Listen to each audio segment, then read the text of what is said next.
Hi, it's me again with Corel tips and tricks. A little bit more information. This is part 2 of entering the register, the trademark, and the copyright. If you will type in right here, because this is a Windows deal, in character map, and I've already got mine open, so I'm just going to click on it. And I was playing around with it, but if you go right here, and here's the @ sign. Let me just delete all these. So you would pick the ones you want. I want the @ sign selected. I want the copyright sign selected. And I'm going to say there's no trademark, but like maybe we can get that right there to see what that looks like. And then copy it. And then right click and paste it. You can actually paste it in a view. And I don't, maintain fonts and formatting. And it's going to bring it in as an artistic or a paragraph text, but just go to text and convert it to a artistic text. And, you could easily draw that, but there's the @ sign that's pretty cool.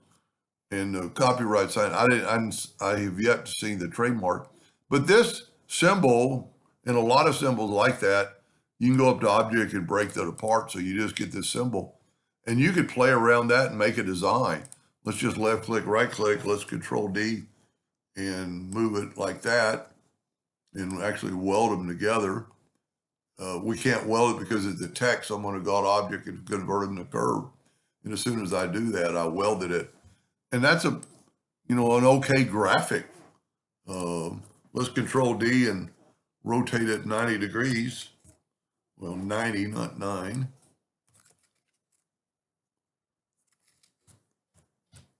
And weld that. And that would be something to kind of start playing with. Anyway, so character map, just type in character map and it right in here in your, so this is a Windows part that would probably works in WordPerfect or any other program, but it'll actually work inside Corel. And if you miss part 1, you can do it just by typing in alternate numbers. I'm going to do a little bit more research on this and see if there's not some way to get these numbers for all the stuff.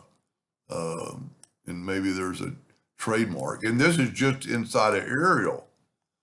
So if you go to, like Wingding, and which has a lot of symbols.